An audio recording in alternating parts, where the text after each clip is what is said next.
Yung kabalisahan, yung worries, yung preoccupations, at saka iba-ibang problema, yun ang nagkokos ng depression eh. Kung tumusunod ka sa Diyos, ilagak mo sa Diyos yung kabalisahan mo. Sapagkat ipinagmamalasakit niya kayo, sabi ni San Pedro.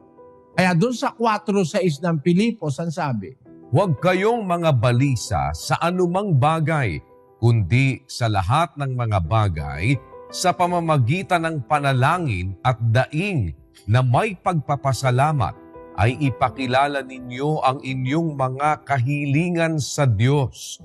At ang kapayapaan ng Diyos na di masayod ng pag-iisip ay mag-iingat ng inyong mga puso at ng inyong mga pag-iisip kay Kristo Jesus. Merong nag-iingat ng pag-iisip at saka puso ng tao para iligtas ka sa depression.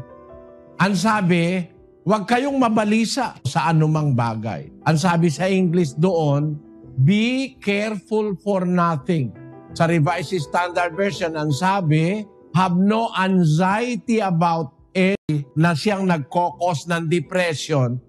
Para sa Kristiyano, bawal yun na masyado kang matrobol. Kasi merong isang Diyos na sinasampalatayanan ka na makakatulong sa'yo. Kung meron kang katulong, paano ka madidepress? Kaya walang Kristiyanong nadidepress Pagka na-depress ka, hindi ka Kristiyano. Kasi ang Kristiyano may tiwala sa Diyos na ilagak mo sa Kanya ang iyong mga anxiety, ang iyong mga problema, sapagkat ang Diyos ay mas malaki kaysa lahat ng pinakamalaking problema ng tao. God is greater than all our problems. If you trust in someone who is greater than your problems, you will not be depressed. Siguro kung ako walang nakilalang Diyos sa buhay, baka lang hindi ako depressed. Baka luko-luko labas ko. Tadainang nasa lunga akong problema sa buhay. Pero salamat sa Diyos. Hanggang ngayon, maliwanag pa naman ang isip ko At nakapagtuturo ako sa maraming mga tao para huwag silang ma-depress. Meron akong kapatid sa Hagunoy na nininervyos Kako Bradeli. Yun daw kanyang palpitation sobra. Kako, ganito. Naniniwala ka ba ang tao mamamatay? Oo raw.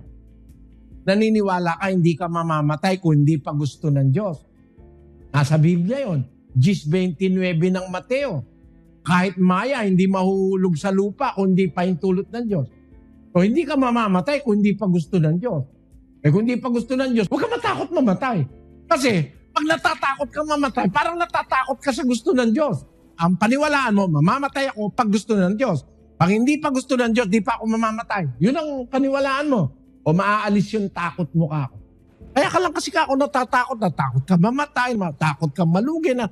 Yung lahat ng takot na yun, yun ang nagiging dahilan ng depression.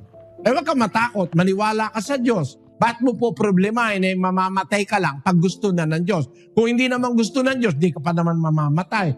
Maya nga, hindi mahuhulog sa lupa kung hindi kalooban ng Ama na nasa langit kung yun lang maya, maliit lang ng halaga nun Mas malaki ka sa maya, mas mahalaga ka sa Diyos. Hindi kanya papayagang mamatay nang hindi mo pa oras.